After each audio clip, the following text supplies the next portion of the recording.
यह कहानी चीन में रहने वाले 3 साधुओं की है। वे तीनों अच्छे मित्र थे और हमेशा साथ ही रहते थे। उनके नाम कोई नहीं जानता था क्योंकि वे कभी किसी से बात नहीं करते थे। जब लोग उनके नाम पूछते तो वे बस हंसते, इसलिए पूरे देश में वे 3 हंसते साधु के नाम से प्रसिद्ध हो गए थे। वे देश भर में घूमते फिरते रहते और जिस गांव में रुकते वहां के मुख्य चौक में ठहरकर बस एक ही काम करते थे। वे पूरे दिल से खिलखिला कर हंसते थे। वे किसी व्यक्ति पर नहीं हंसते थे, बल्कि उनकी हंसी मानो वे ब्रह्मांड की मजाक को समझ गए हो उससे निकलती थी। उन्होंने एक भी शब्द कहे बिना अपनी हंसी से इतना आनंद पूरे चीन में फैलाया जितना पहले कभी किसी ने नहीं फैलाया था। हर कोई उनसे प्रेम करता और उनका सम्मान करता। उन्होंने ऐसा उपदेश दिया जैसा इतिहास में कभी किसी ने नहीं दिया था कि जीवन सिर्फ हंसी होना चाहिए और कुछ नहीं। वे जहां भी जाते वहां अपनी हंसी से ऐसा आनंदित माहौल बना देते कि गांव के लोग अपने दुख दर्द भूलकर हंसी के समुद्र में डूब जाते। उन्हें हंसते देखकर गांव वाले भी थोड़ी देर हंसते, लेकिन साधुओं की हंसी अविरत चलती रहती। गांव वालों के मन में भारी आश्चर्य होता कि ये 3 साधु क्यों लगातार हंसते रहते हैं, वे हंसना बंद क्यों नहीं करते। कई लोगों ने उनसे पूछने की कोशिश की, लेकिन कोई जवाब नहीं मिला। फिर तो पूरे गांव में हंसते 3 साधु की चर्चा फैल गई। पूरा गांव उन्हें देखने के लिए उमड़ पड़ता। जो कोई भी उन्हें देखता वह पहले ही नजर में खिलखिला उठता। आखिर में पूरा गांव हंस रहा था और फिर तीनों साधु अपने नियम के अनुसार अगले गांव की ओर निकल पड़े। धीरे धीरे वे पूरे चीन में 3 हंसते साधु के नाम से प्रसिद्ध हो गए। जब भी वे किसी गांव का दौरा करते तो तुरंत ही मुख्य चौक में गांव वाले इकट्ठा हो जाते। तीनों साधु अपनी सच्ची हंसी से जो आनंदित माहौल बनाते थे उसमें गांव वाले भी खिलखिला कर हंसते और हल्के फुल्के हो जाते। समय के साथ वे वृद्ध हो गए।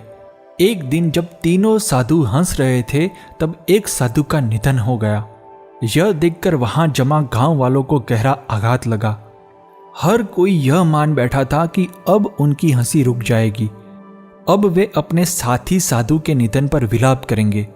लेकिन 2 साधु मृत साधु के शरीर के पास खड़े होकर इतनी जोर से हंस रहे थे कि गांव वाले दंग रह गए। एक व्यक्ति गुस्से में आगे आकर पूछ बैठा, तुम हंस क्यों रहे हो?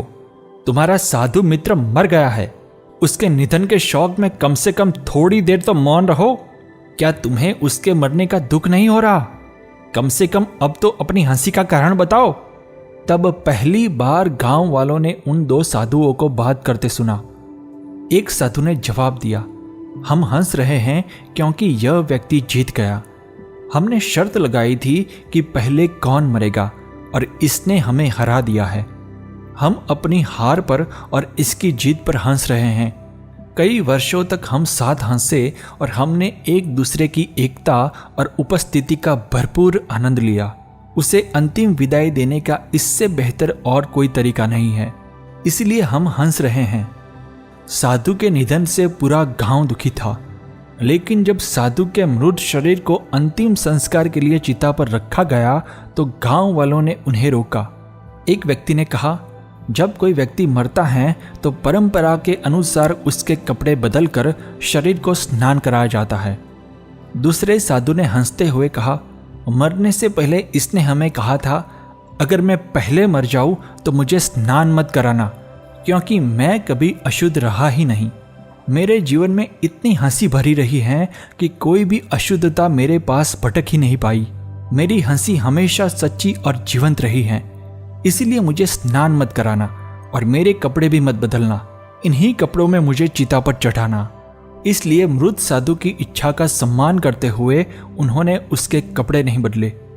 जब उसके मृत शरीर को आग लगाई गई तो अचानक उन्हें पता चला कि उसने अपने कपड़ों में कई चीजें छुपा रखी थी और वे चीजें थी चीनी पटाखे। आग लगते ही पटाखों से ऐसा माहौल बन गया जैसे कोई त्योहार हो। पूरे गांव में रोशनी और चमक फैल गई। यह देखकर सभी गांव वाले तालियां बजाते हुए जोर जोर से हंसने लगे। अरे वाह, ये शरारती मरने के बाद भी हमें फिर से हरा गया। क्या जबरदस्त है तेरी आखिरी हंसी। कहते हुए दोनों साधु पेट पकड़कर और जोर से हंसने लगे। मित्रों, 3 हंसते साधु एक संदेश देने आए थे कि जीवन को पूरी खुशी से जीना चाहिए। जन्म, जीवन और मृत्यु, इन 3 में से जन्म और मृत्यु हमारे हाथ में नहीं है, लेकिन इन दोनों के बीच धड़कता सांस लेता जीवन हमारे हाथ में है। जीवन में आने वाली परिस्थितियों के उतार चढ़ाव पर हमारा कोई नियंत्रण नहीं है, लेकिन इस दौरान हम अपनी मानसिक स्थिति कैसी रखें, इस पर हमारा पूरा नियंत्रण है। अगर जीवन की जीवंतता का भरपूर आनंद उठाना है तो हमें 2 सरल फिलॉसफी को आत्मसात कर लेना चाहिए। पहली फिलॉसफी, जितना हो सके खुद को हल्के में लेना, हंसी मजाक में लेना। मैं कुछ खास हूं, इस भ्रम में गलती से भी मत रहना। दूसरी फिलॉसफी, पूरे ब्रह्मांड में केवल परिवर्तन ही अटल है। Change is the only thing that is constant. इन 2 सरल फिलॉसफी को यदि हम जीवन में आत्मसात कर लेंगे तो जीवन की चुनौतियों के बीच भी जीवंतता की लौ अडिग बनी रहेगी।